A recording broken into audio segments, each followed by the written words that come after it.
Hello, everybody. Hey, everybody, how you doing? It is the top of the hour. Depending on where you're at, the hour could be different. So do me a favor. Let's just get some activity going in this chat. Over on your right, as you're looking at the screen, you'll have a little chat box.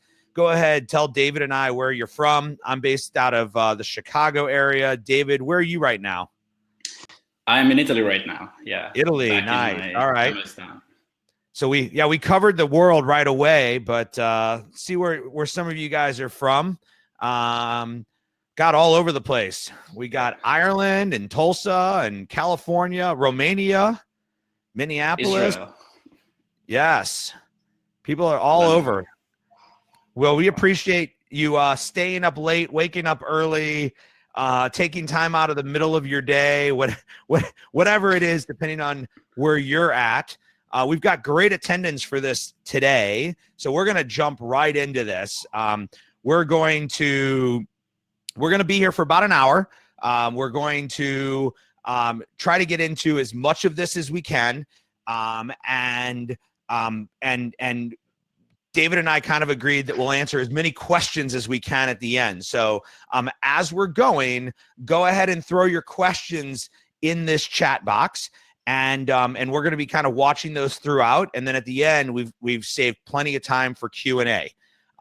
Before we get started, I want to start with a poll. I want to ask the question of the day. So if we can throw that poll question up there, I would appreciate it. You'll see it over in your chat box. Do you currently or have you before used any tactics that you believe would get your account suspended? This is an anonymous survey, so all we're going to do is just look for the results. What I'm looking for is, are you knowingly doing things that will get you suspended? Are you, trying to avoid things that would get you suspended? Are you not sure whether the things you would do would get you suspended? That's kind of what we're looking for. Appreciate the answers that are coming in here. It's about what I thought, so we'll go ahead and close the survey here in 1 minute. Looking to just kind of see, David and I, when we were preparing for this, we talked a lot about the idea that some people take these tactics that are black hat or gray hat, and they're using them kind of unbeknownst to them because somebody told them they should. And so we're going to cover some of those. We're going to cover some of the ones that you shouldn't do. And just wanted to kind of get a sense from you guys where you're at. So thank you for sharing that information. So who are we, right? Who are we, and why should you listen today? My name is Jeff Cohen. I'm the Chief Relationship Officer here at Seller Labs. I've been in e-commerce since 2005, started with the retail website textbooks.com. I've been selling on Amazon since 2012. I joined Seller Labs around 5 years ago. And I get the pleasure of traveling the world and speaking with thousands of Amazon sellers, allowing them to share with me what they're doing, and for me to share, what I believe to be tried and true tactics to win on Amazon. So this is ideas about playing the long game to build a successful brand. David, why don't you introduce yourself? Hey, so first of all, thanks for having me here. I'm really excited, actually. So I've been in e-commerce for, of course, a little bit less than you. I started in 2011. I started off as social media manager for different companies from Europe. And then I moved in China in 2014, where I started working with some of the major Amazon sellers. And after 2 years, so in 2017, I opened my own consulting company in Hong Kong. It's the first consulting agency tailored only for Amazon sellers in Hong Kong.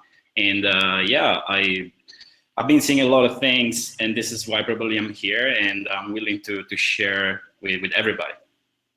Awesome, thanks. Well, we appreciate that, and we're going to get into kind of why you're here to share and your background. So let's talk a little bit about the agenda. So some people followed some of my posts, right? I had some fun wearing my mask on LinkedIn and getting my kids involved. And some people actually thought that we were going to teach black hat. For those that don't know me, you know that I would never do that. I don't teach black hat. So we're not going to, here's what we're not going to do. We're not going to name names, right? So David and I know who teach some of these things and who's sending people the wrong direction. We're not going to name names. That's not what we're here for. We're not going to teach you black hat. We're not going to teach you what to do. This isn't a webinar that at the end of the webinar, we're going to come up and go, oh, and if you want to do black hat, sign up for our software. That's not what we do. We don't teach black hat. What we are going to do is talk about what's going on.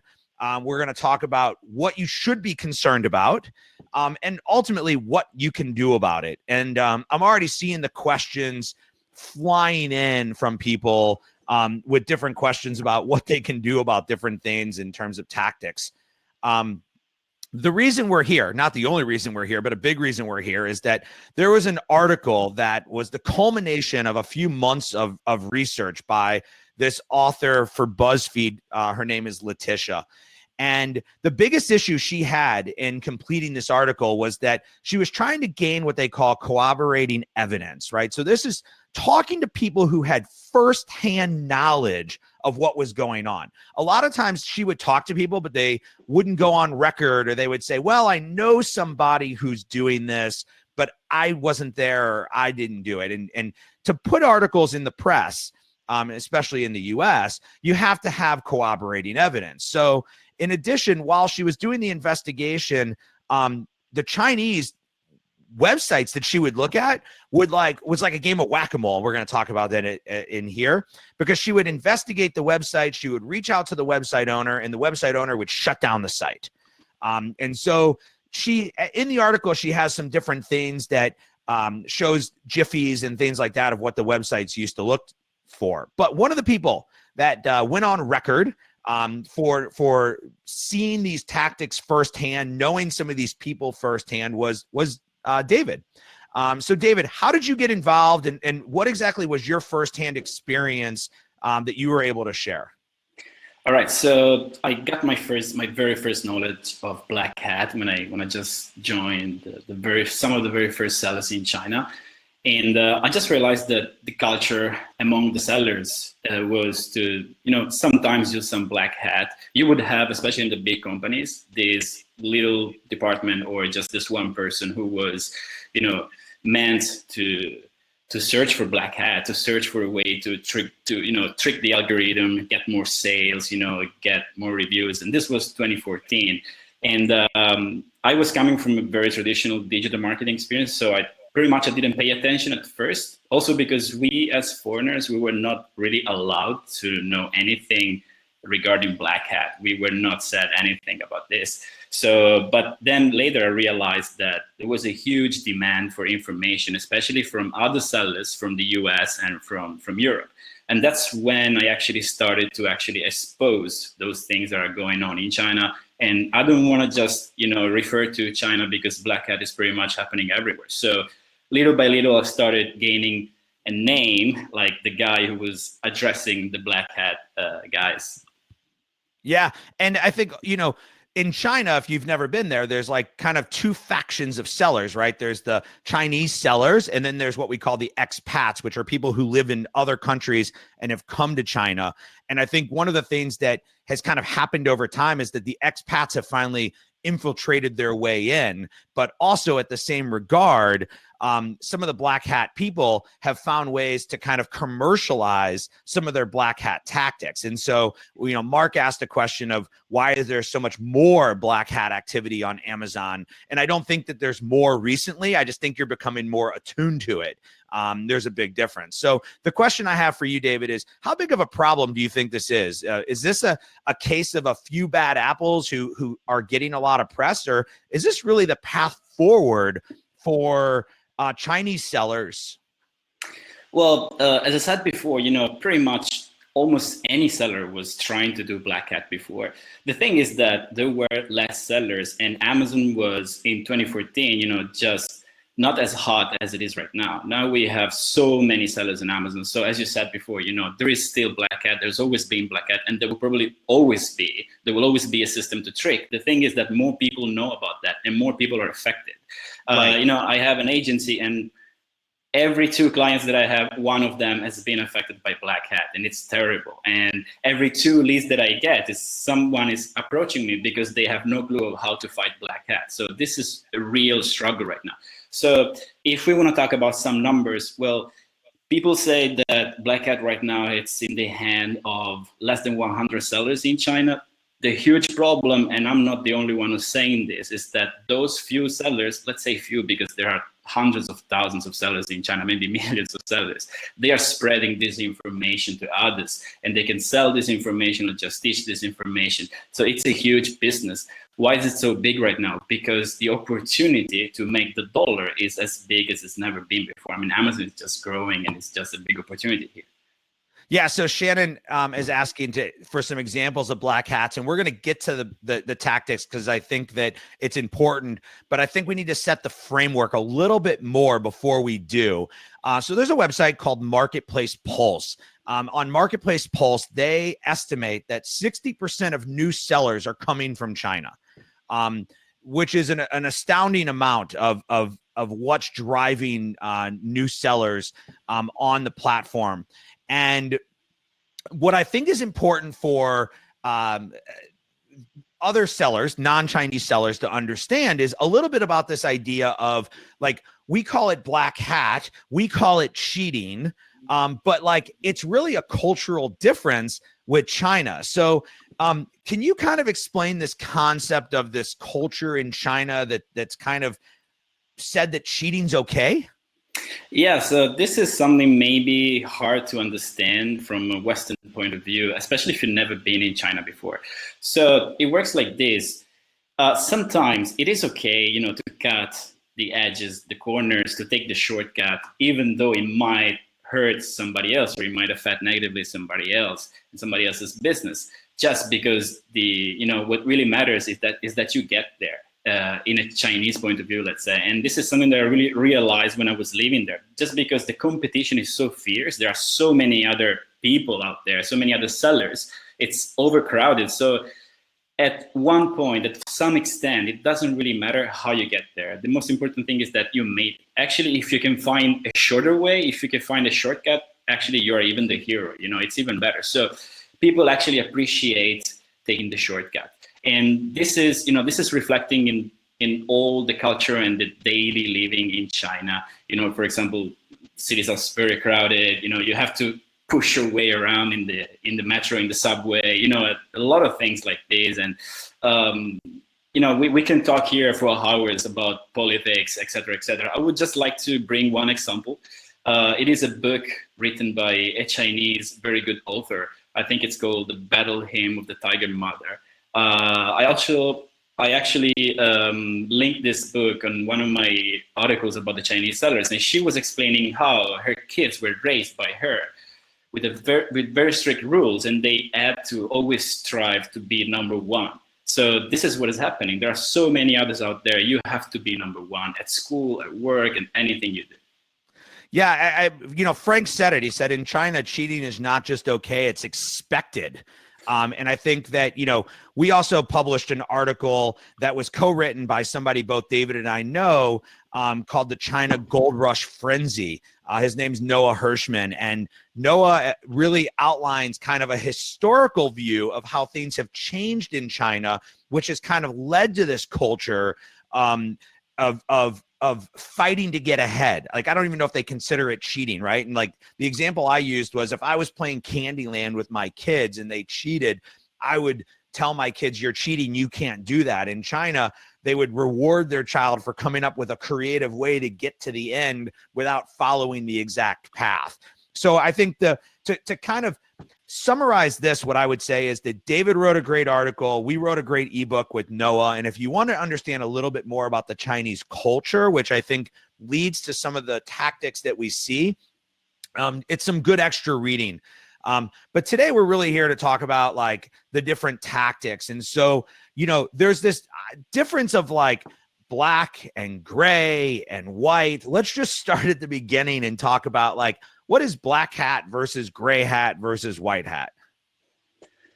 So black hat refers to any action that you do to benefit your business, your sales, your rank on Amazon that goes against the policy of Amazon, that goes against terms of the service of Amazon, right? So it is something illicit on Amazon, and not only, it is also illicit by common sense, let's say, because if you do something that benefits you and hurts at the same time the others in a way that doesn't really, sound good or good for the fair competition, this is black hat, let's say, and you're doing it willingly, and you're definitely, breaking the rules of Amazon. Gray hat, as the name says, it's more in a gray area. You might be using some ways, sometimes it's via a super URL, they are very spread, or it might be some different kind of ways to rank your product for some keywords, or some kind of ways to get some reviews. That would actually give you some benefit and doesn't directly go against the terms and conditions of Amazon or the policy of Amazon, but you know that something is going on. So this is the thing, that sometimes, some sellers who probably don't have experience, they might be using gray hat or even black hat without knowing that. And this goes actually back to the question that we did at the poll, that we asked at the poll. Maybe I don't know if I'm using black hat. I mean, it could be, but you never know. So white hat is instead any kind of promotional marketing or action that you do by following the policy of Amazon. Right. So an example of this for people that don't understand or want a little bit more is Amazon has a rule that says you cannot buy reviews. You cannot offer compensation for reviews. If you're offering compensation for reviews, that's black hat. Amazon has a rule that says you cannot do anything to manipulate the algorithm. That's pretty vague. And so that's where people kind of get into the is a product giveaway campaign breaking the rule or not? Is using a super URL breaking the rule or not? And that's where some people will, I'll say they'll kind of, for lack of a better term, they'll hide behind the mask, right? They'll hide behind the mask and say that this isn't breaking the rule because their interpretation of the rule is different. And ultimately, I think that we as Amazon sellers have to create our own interpretation of the rule, and we can't just take other people's word for it. So when I teach things around terms of service, or maybe around buyer-seller messaging or something like that, I try to specifically say, this is the rule and this is the way I interpret it. And the reason I do that is because I want you as a seller on the platform to go look at the rule yourself, make your own determination, and figure out what risk level you're willing to take. Because ultimately, David, I think you and I agree, like everything you do is a risk to your business. And you have to decide whether you're going to take that risk or you're going to have somebody else take that risk for your business. Yeah, definitely. So just a historical note for people that want to know, where did this white hat, black hat come from? Black hat actually is a term from the old Western movies. In all the Western movies in the US, when the bad cowboy would come into town, he'd be wearing a black hat. And that's how you knew the bad guy was coming. I learned that while preparing for this, and I thought it'd be cool to share. All right. So there's this new battle, right? This new battle called orange hat. And we talk about black hat and we talk about gray hat and white hat, but there's this new idea of like insiders from Amazon. So can you kind of talk a little bit about the culture and if you were in the US and you were an Amazon employee selling information or selling services on the side because of your job, you'd get fired, you might face prosecution, but like, is that the same in China? Well, yeah, so it's not really the same in China. We all know that actually, if at the beginning when I just joined those Amazon sellers, there was this one guy, a little bit nerdy, trying to figure out the system, the algorithm, trying to extrapolate some of the rules. Now, most of the black hat that is going on in China, it's because some information is being leaking out. So it is coming from the orange hat. So somebody was bribed or was just, to share some information, or was just willing to share some information. And, that's how actually you start to have all the black hat and all the information that are coming down, because that's just much easier than figuring it out, And this is also how, for example, the A9 reports are coming down. Sometimes they got shut down, so nobody can access the A9. Then sometimes they come back. Then sometimes, how many reviews in how many days you need to make to not to trigger the algorithm, because this is the thing. If you already know everything, if you already know the algorithm, you're not going to trigger it. So you're already playing, by the rules. breaking them actually. Yeah, and I think so. You know what's happening with what we're dubbing the orange hat. What's happening is that essentially these employees inside Amazon are giving these little tidbits of information away, which are helping people game the system. It's telling them that if you have more than X number of sales in X period of time, you're going to trigger the algorithm. Because one of the questions that came up, it's come up a couple of times in the chat, is like, why isn't Amazon doing more? And we're going to get into it in a much greater detail, but Amazon's doing a lot more than you think. But they have to do it in these like big sweeping motions because they have to look for patterns and they have to look for things and they have to look for patterns and they have to look for behavior that tells them something's happening, which is why articles like this are really important, which is why if this stuff's happening to you, you may need to go to the press, because you'll notice that when the press picks up articles, Amazon takes action. They really don't like bad press. So let's go into some of the threats, right? Let's talk through a little bit of the current threats. That's what people are on this. And ultimately, we're looking to help people understand, how do they know they're a victim of a particular threat. So I think you were going to start with the black hat tactic of brushing. Yeah, so this is something that, the brushing is, if somebody doesn't know what brushing is, it's pretty much providing fake orders to yourself as a seller so that you will have more reviews, but you can also do fake orders to your competitors so that you can do negative reviews, negative feedback, and anything. So brushing is sending junk items to people who are completely unaware of that. And so you can get information and orders and reviews and sales history, et cetera, without even paying for that. So it's a very cheap way and efficient way. It was very efficient. Maybe now it's not that efficient anymore. But combined with reviews, that's very helpful.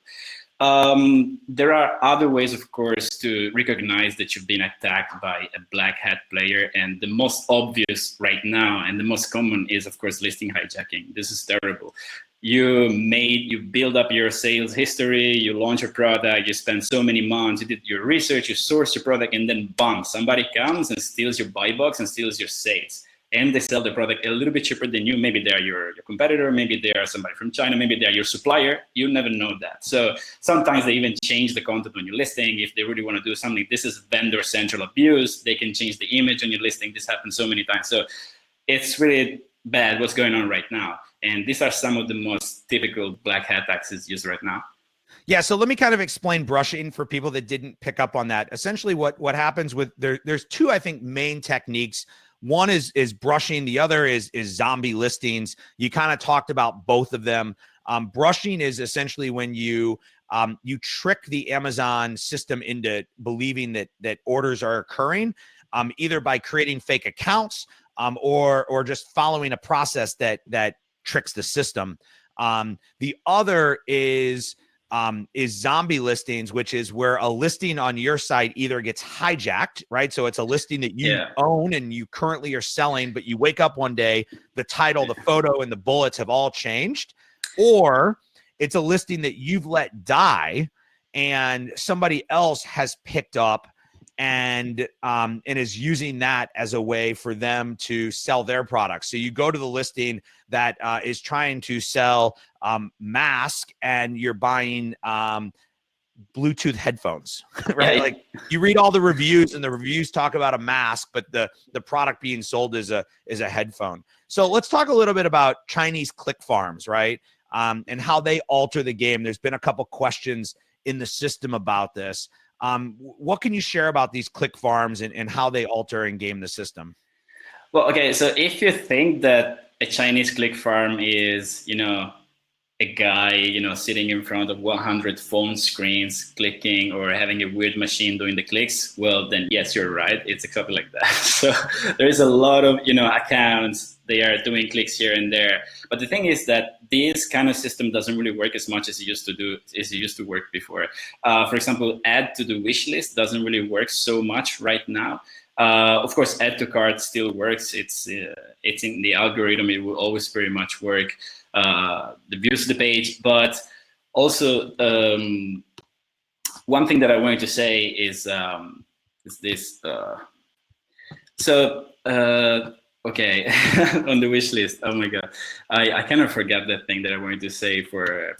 Oh yeah, this thing. So one thing that you can actually manipulate with a lot of clicks, and this is really funny. It's the review, upvote or downvote. This is really terrible. So if you have some reviews on your listing and your competitor wants to downvote your positive review or wants to upvote the negative review, then I was reading in a group of a guy who had a competitor, they upvoted 100 times a negative review. So they had to downvote it 200 times. And then again, the other guy was upvoting 300 times. And it's really a war. I mean, this is ridiculous, but this is what's going on right now. Yeah. And what I like to say is that it's really difficult if people are upvoting your negative reviews. It's really difficult because if you try to get into the game of downvoting that review and upvoting another review, then you actually are starting to participate in a black hat tactic. And so you got to decide, do you want to fight fire with fire, or do you want to fight fire with knowledge? And can you collect information and share that information? And I always say you start with Amazon and present them the information. You possibly consider getting an attorney if you have to, right? Who can put a little legal pressure on Amazon, and then ultimately go to the press, because if you can provide the press details on these activities that are happening and how they're hurting your business, they want to cover these stories. I mean, people like Letitia and other reporters, it's not very difficult. Look at Amazon seller articles and see what comes up. And those are the reporters that are most interested in covering these topics. And if you can provide them the evidence for them to take something to print, they will definitely talk about it. So we talked a little bit about account manipulation, right? The idea of upvoting and downvoting. But what else does a seller have to be careful about with regards to their account and what hijackers or black hat sellers could do? Well, yeah, coming back to the click farms, yeah, somebody mentioned before, PPC click. This is called click fraud, and this really happens. So if sometime you notice a lot of clicks on your listing, on your ads, without any sale, that could probably be some of your competitor. And the best way to actually protect yourself is to document everything, and we will probably talk about that later. Something else that we should talk about, as a seller, is be careful right now, because as we said before, for example, having too many reviews, or not having too many reviews, but giving an incentivization for a review. So giving a discount or a free product for a review is illegal right now. This was not illegal a few years ago. So this means that what is black hat today was not black hat, a few years before. Okay, did we lose? No, I'm here. Oh, okay. I just didn't see you. So, okay, I'm still here. From the right to the left. Good. So also one thing that new sellers especially should be careful is do not trigger the sales velocity, algorithm or, controls, because this is what is happening right now. So we have this thing going on. A lot of new sellers have been suspended. They had accounts suspended because they triggered the sales velocity algorithm. So what happens, they are using some launch services that are selling a lot of products, or they're doing a lot of giveaways or getting a lot of reviews. Anyway, they're getting something in a time that did not match with their sales history, especially because they have a poor sales history. And this is triggering Amazon algorithm. So this is something that you should also be careful, because the sales velocity rule has always been there since 2010. The page that we all share has always been there, but Amazon is, strictening the rules, and everything is more under control right now. And I think that's a really good example of Amazon's reaction to an article, right? Like when Amazon reads an article like BuzzFeed and they learn how new tactics work, they can then, alter their algorithm. And what a lot of you that are commenting on the side, and we're going to get into the questions here in about 10 minutes, are asking is like, I feel like potentially you're getting caught in the crosshairs, right? Because Amazon is trying to take sweeping action to take care of people. And sometimes you get pulled in. And so, when you're talking about launch services, that's a great example of something that 2 years ago, tactic was okay. It wouldn't get you in trouble. It may or may not have been a violation of terms of service at that point in time. But today, it is completely a violation. I don't want to say that. It's not completely a violation of terms and service, but it's not. I mean, even people who own launching services are going on telling people not to use launching services. I promise to not name names, so I don't want to say it, but that's happening. And so it's like you have to, if when it comes down to it, if that's what you were using to be successful, you didn't build a successful brand, you built a successful process. And what you have to do ultimately is you have to build a brand that stands alone. And we like to talk about like, what does standing alone mean? It means that like when you search your brand name on Amazon, like that's what's driving sales. That's what's driving your clicks. That's what's driving people to look for you. That's when you've moved from being a commodity seller to a brand seller. I love to use the example of Death Wish coffee. There's lots of people that find them by typing in the word coffee because they're the #1 coffee seller on Amazon, but they also get a ton of people who search for Death Wish coffee because that brand over the last 5 years has come to mean something that people are looking for. And it will be a lot harder for somebody to rip off that brand or hijack their listings because they have a system that isn't designed around processes that worked yesterday and may not work today. All right. So let's jump into, go ahead. Yeah, I just wanted to say something very quick, jumping into the what works today doesn't work tomorrow, etc. Do you guys remember that a lot of sellers, they had this early review program, their own review program that you would find on the inserts? We used to have our own version of an early review program. We got rid of it in 2016. Yeah, you can't do that anymore. So one of the companies I was working with, because they didn't stop that, they had their account suspended by Amazon forever, and they were giving work to 300 people only in Shenzhen, China. So this is what happened. They had no notice, nothing. It was shut down all of a sudden. And one thing that I would just want to add, because you said before, we didn't talk about this before, but you said it is a matter of how liable you want to be, or if you want to give, if you want to make somebody else guilty for that. This is how the smartest black hat players, they work. So they would have many accounts. They will have so many accounts. And, with the term is normally you use a Cobra account where you do all the dirty stuff and you have so many of them. And then you have a Matrix account that is your own account that you don't want to mess with. Thanks. I appreciate that. And I think that, you guys are throwing some examples in here saying, well, yeah, people are trying to still scam Death Wish, but like, that's where Death Wish has to do intellectual property management. And those are problems that bigger companies have. Procter & Gamble deals with that all the time, right? So you have to create a trademark, create brand registry, create copyrighted material, protect that.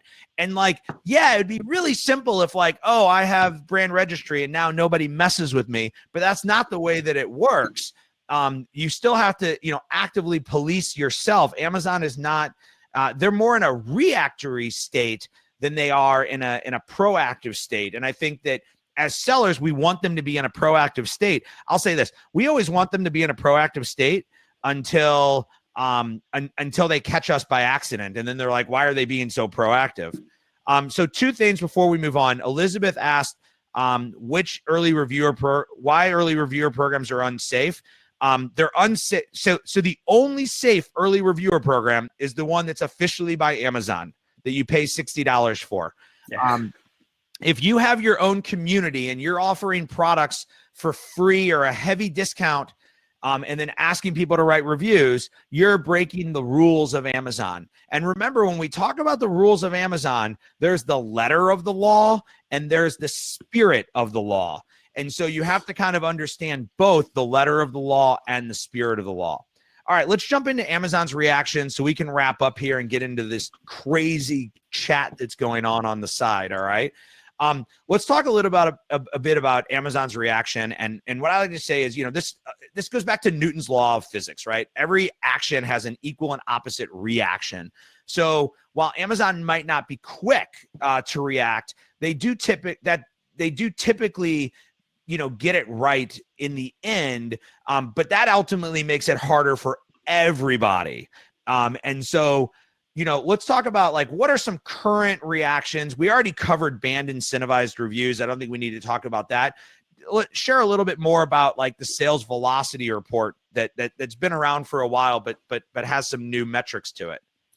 Yeah, so this is actually that Amazon is watching very closely right now. So how quick you get your sales, especially if you're a new seller. So it all goes back once again to your sales history. Like if you're nobody, you just start off your business on Amazon and all of a sudden you have, hundreds of sales per day. There is something wrong here. So you've been using some particular launch service or whatever, or probably black hat, it could be. So Amazon would probably shut you down just because they want to avoid anything that mismatches with your sales history, that puts you in a better condition compared to your other competitors. And they're gonna do this with everybody.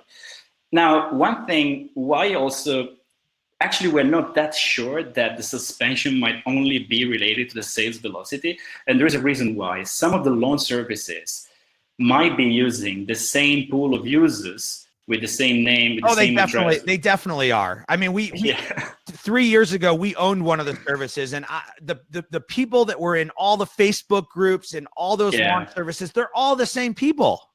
Yeah, so this is triggering another thing. It might be potential brushing, so a fake order, because it's a repeated order by the same person, and that person becomes a not good quality customer. And this is something that Amazon wants to avoid.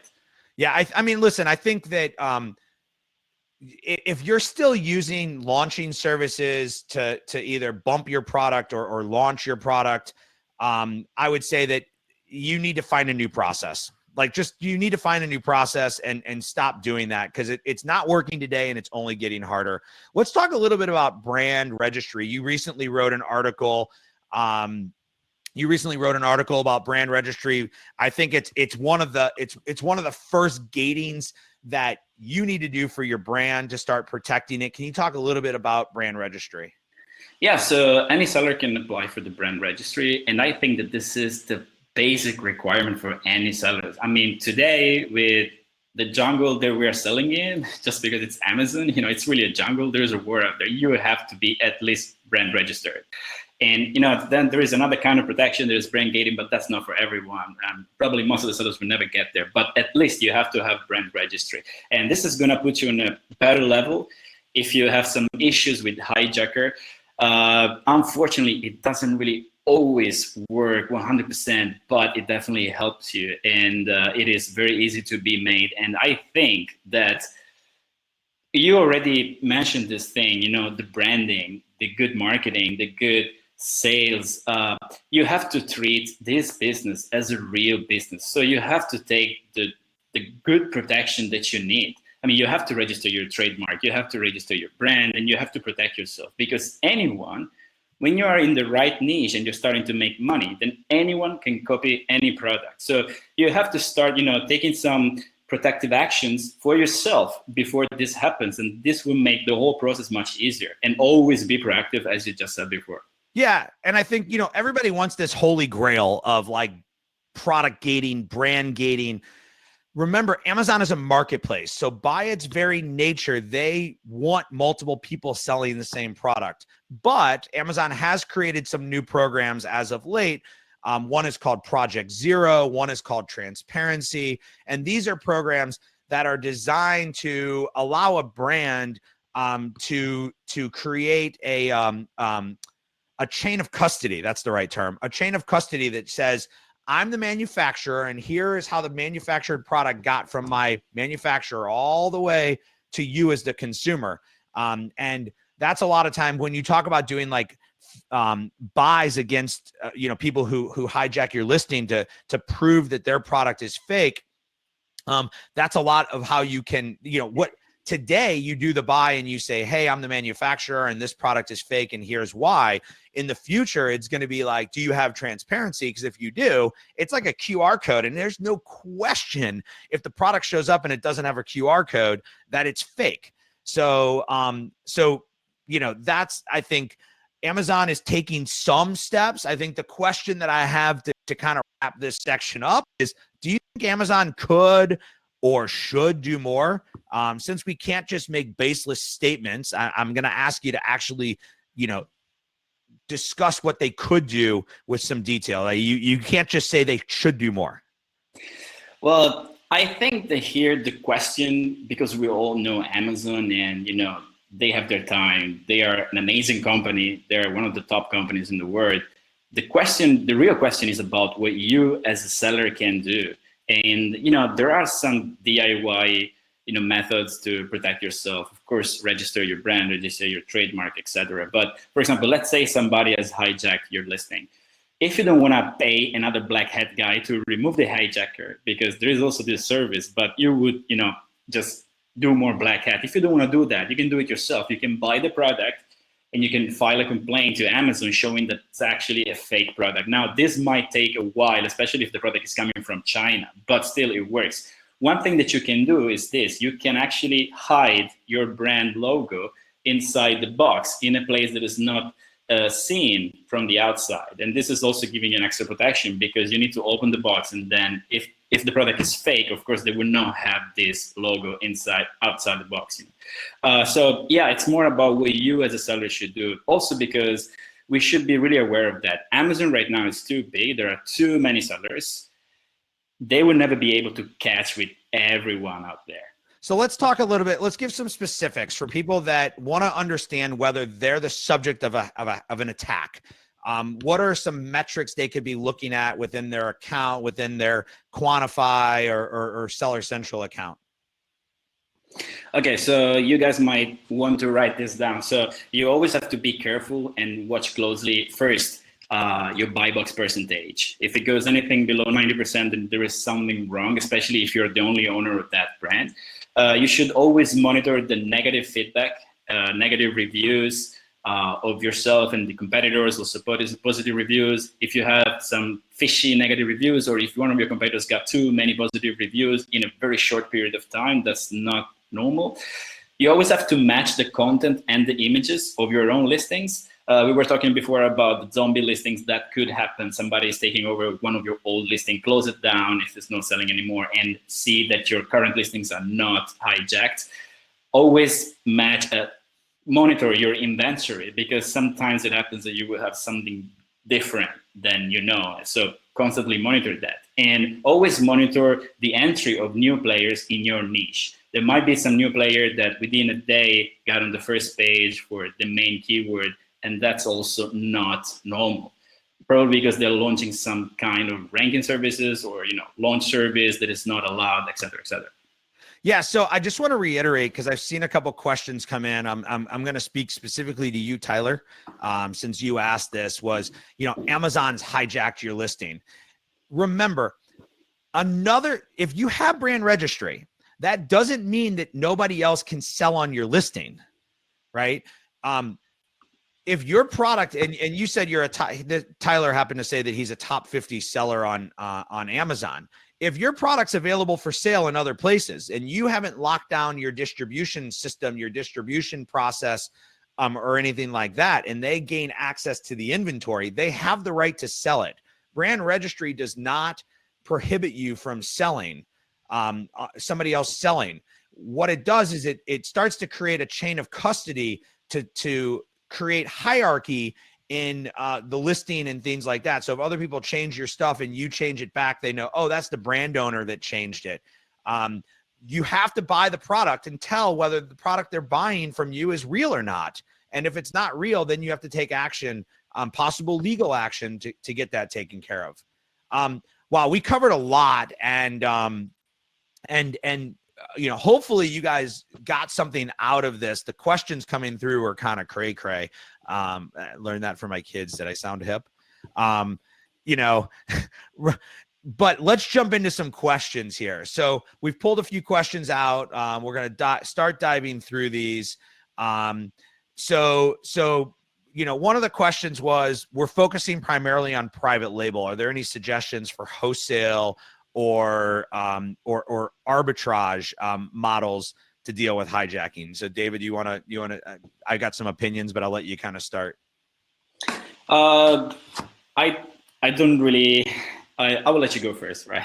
Yeah, I mean, I think in general, like, if you're a wholesaler, if you're doing arbitrage, you're really just going to have trouble because you're just one of many sellers. If you're a wholesaler, then it depends on what your relationship is with the manufacturer that you're getting product from. Ultimately, if they're selling product to everybody out there, then you don't have much right. If you're kind of one of few, then you need to work really with the brand. They should be brand registered, and then you should be an agent of the brand, and then you can start to help them. All right. So again, I'll throw these questions at you, and if you don't know the answer, I'd be happy to jump in. How can we fight sellers who break MAP pricing? Are you familiar with MAP pricing? So I'll take that one. MAP pricing is a manufactured suggested price or a contracted price. You can't. That's pretty much the answer. Amazon does not do anything to hold or to manage MAP pricing. That has to be done from through the contracts between the manufacturers and the distributors. See, we went a whole bunch of private label. Now we're doing a few on wholesale. I was seeing somebody who asking about fake reviews. So they have noticed that another sellers, their competitors, got some fake reviews. I've seen that this guy asked this question maybe 2 times. So yeah, I know. He also said that he reported to Amazon and nothing happened. So the thing is here, you really have to be very, very proactive. You have to find some numbers to call.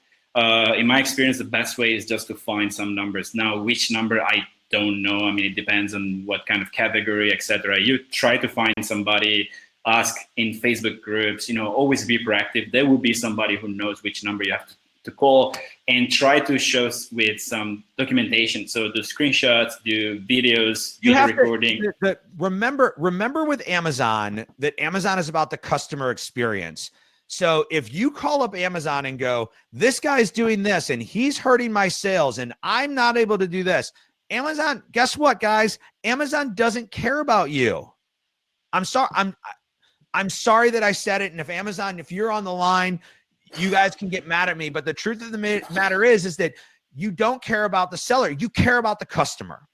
And so what you have to be able to demonstrate to Amazon is that the action that's being taken of the fake review is not hurting you as a seller, but it's hurting the customer experience. It's talking about something in the way that doesn't demonstrate what the product does or how the product does, or that people are going to get the wrong interpretation of the product. So you have to take the emotion of how it's affecting me out of any conversation you have with Amazon, and you have to put it into a way that tells them how it's affecting their customer and their customer relationship. You'll go a lot further if that's the way you attack the problem.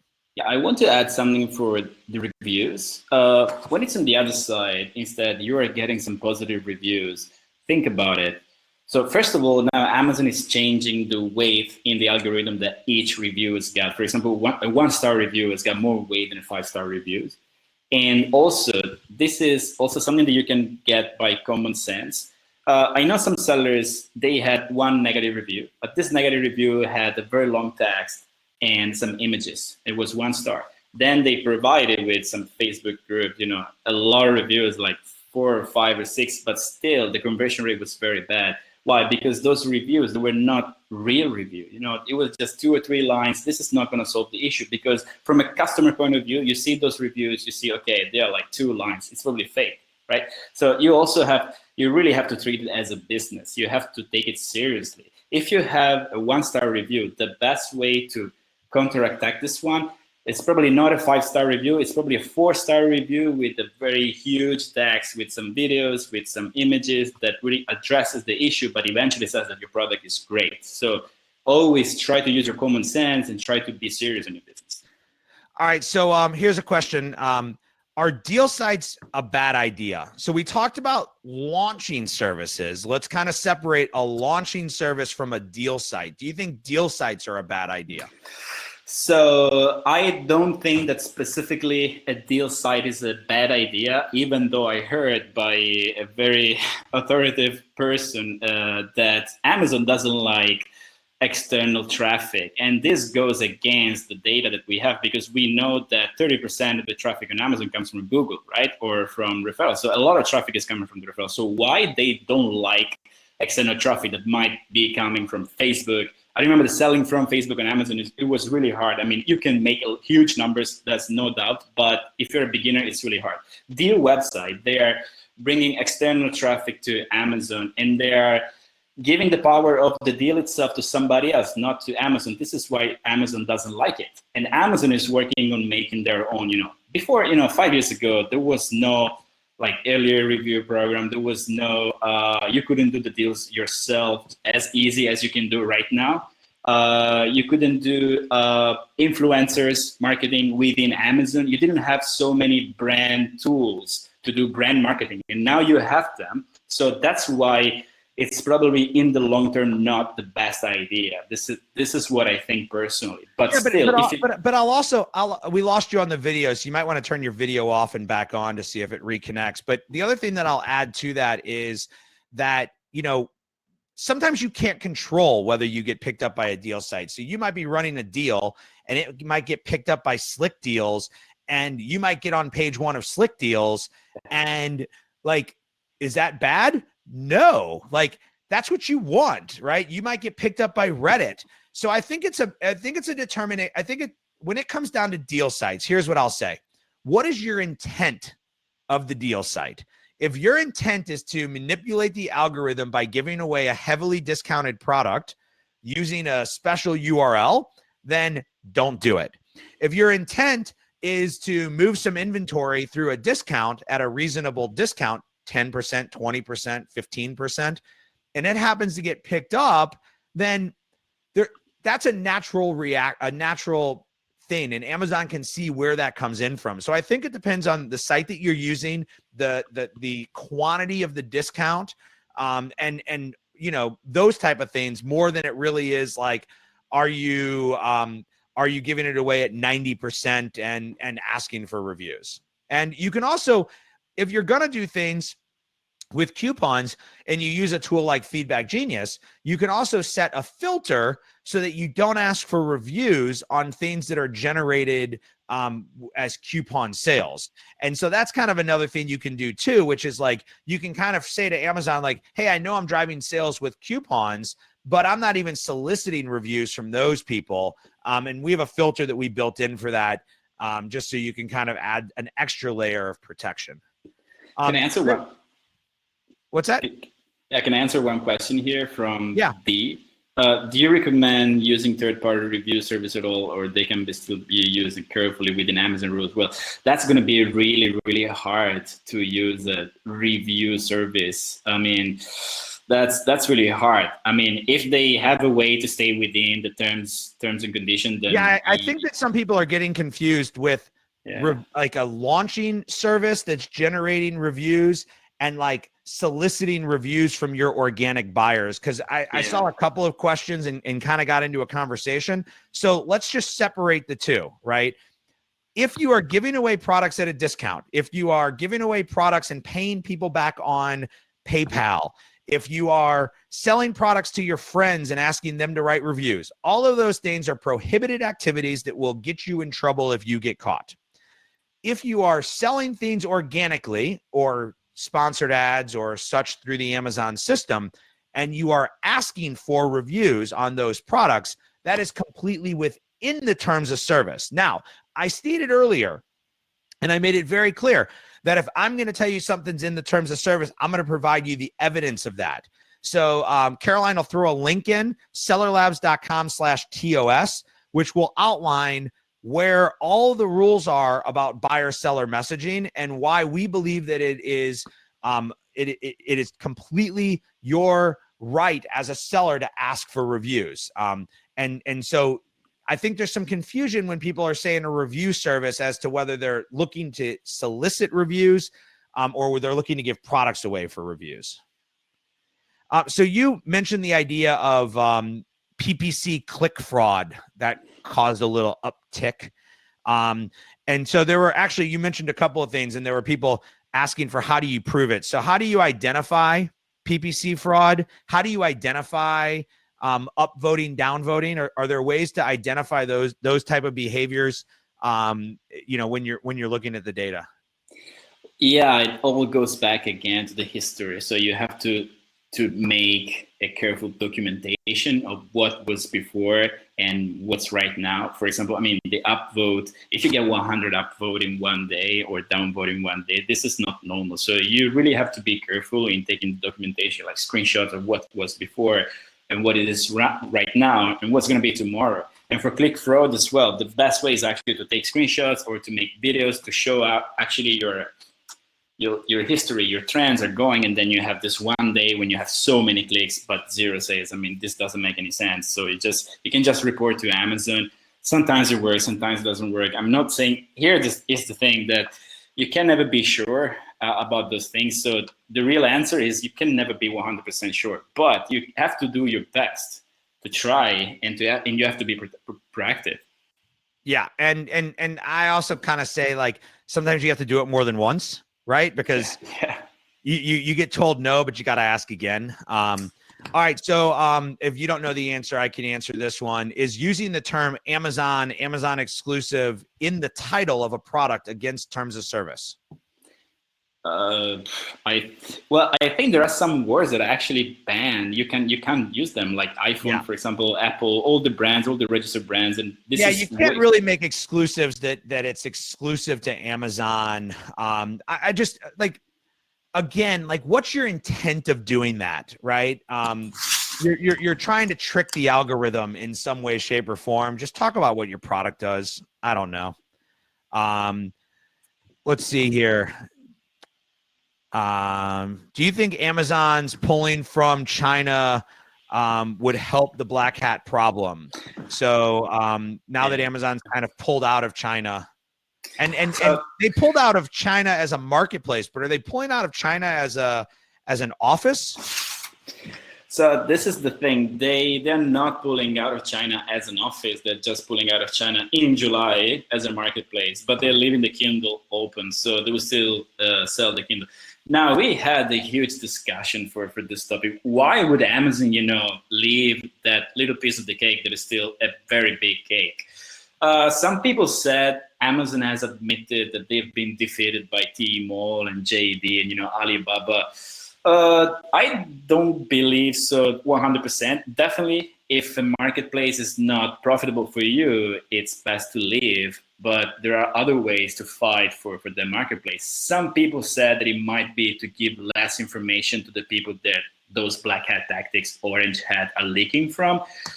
I think that it's a mix in between, but there might be some other reason. I think it was you, Jeff, who introduced a good explanation. Maybe it was some other friend of mine. It's probably me if it was good. Yeah, it's something in the long term. Amazon doesn't hate China. Amazon loves China. Actually, they are making some incentivization for Chinese sellers, even more than what they have right now. With the Dragon Boat program, they have a much better position than you guys, and so. They actually love to make business with China. They definitely know what they're doing. Great, I appreciate that. So Lena, who's on our team, one of our content strategists, brought a couple of things up with regards to terms not to use. So I appreciate that. And what she said was, you can't use the word Christmas, you can't use the word Prime Day. You can't use the word holiday. Like, it has to be natural. You can't try to keyword stuff for somebody that's looking for holiday or Prime Day gifts, right? So you can't change your title to be like face mask for Prime Day. So just be careful in what you're doing when it comes to those things. So we're running up on the top of the hour here. We typically try to keep our webinars to 1 hour. So I thank you guys for coming on. I'm going to stay on and answer a few more questions with David if you want to stick around, but I understand that your time is valuable. And if you're going to leave, I appreciate you coming and joining us. Let's throw the link in again. We've had a lot of questions about definitions. What is brushing? What is black hat? What is orange hat? We created an ebook that covers all of these terms, giving you the definition of the topic. And so what you can grab from there, these different definitions. If you are going to leave, because we're going to stay on for a couple of extra minutes here. If you are going to leave, then before you leave, give me a, we run Feedback Genius. We like to ask for reviews. Tell us how David and I are doing. Was this webinar a 10? It met all of your expectations? Was it a 1? Now, if you're going to give me a low score, or maybe David got the low score, not me. If you're going to give me a low score, tell me what we could have done to improve it, because it doesn't help me to just give me a low score without telling me what we could have done to improve it. So anything less than a 10, and I want to know why we didn't get that 10 that we were looking for, because that's what we wanted. I want to add something as we're talking about definitions. Yeah, we're going to stay on for like another 15 minutes. Let's answer a few more questions. I have linked here on a side note my recent article, Word is On, where I think in one of the chapters here, I go through all the black hat tactics. So if you're interested in what exactly each tactic is, you can go read this article on the link that I just posted here. Anyway, Great. Thanks for the feedback.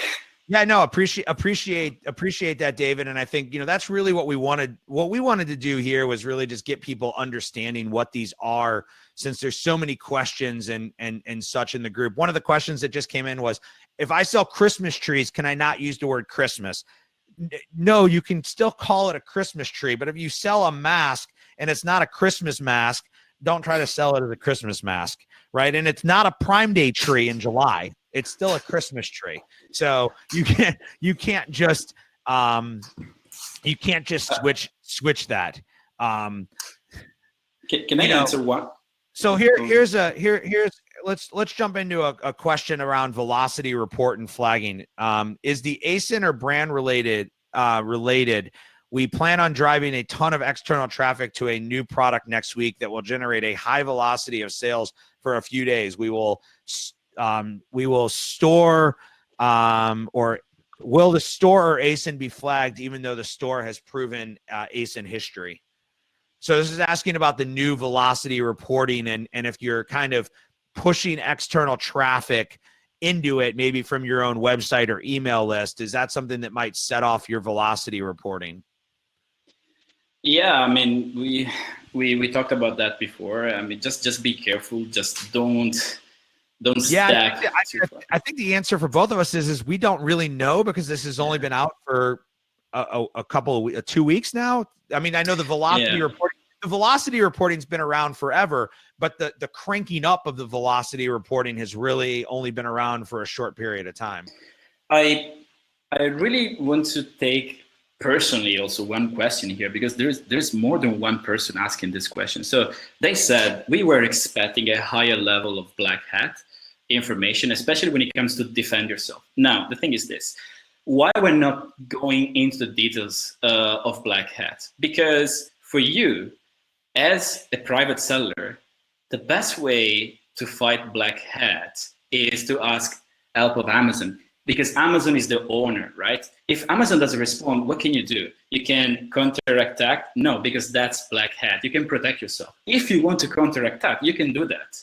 You can search for black hat services. There is a lot out there. A lot of black hat services that will protect you, but this is not what we are advising here. This is why we cannot go into the details. Right, because like if you read the article on BuzzFeed, one of the people that Letitia follows, he actually runs black hat webinar. He runs black hat events, and you pay a lot of money to attend the event, and you have to sign an NDA when you go to the event. And and he tries to claim that he's the solution to black hat, but what he actually provides is black hat. So he's basically selling this idea of fight fire with fire. And I guess, ultimately, like, if that's what you're looking to do, then fine, but understand that, like, that's a really good way of getting your business shut down. And so, like, there's not a simple solution to this. And the hope is that with the article, the hope is that with all of you coming on the webinar today, we get more and more of Amazon's attention to this. I know that Amazon is watching this webinar. I particularly know that because I had somebody from Amazon reach out to me and ask me to share the content of the webinar because they weren't sure what I was going to do, which was kind of funny. But they're conscious of this. They're just somewhat limited in what they can do. And so that's why I kind of said, like, that's why I kind of said that, like, sometimes you got to go the legal route.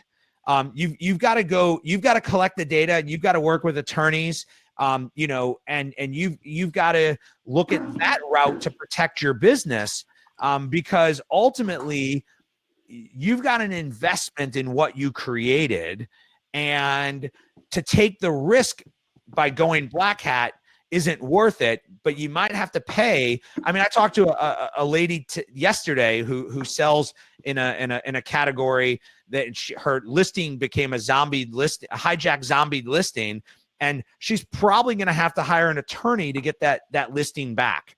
But if you want to capture Amazon's attention, this is the secret.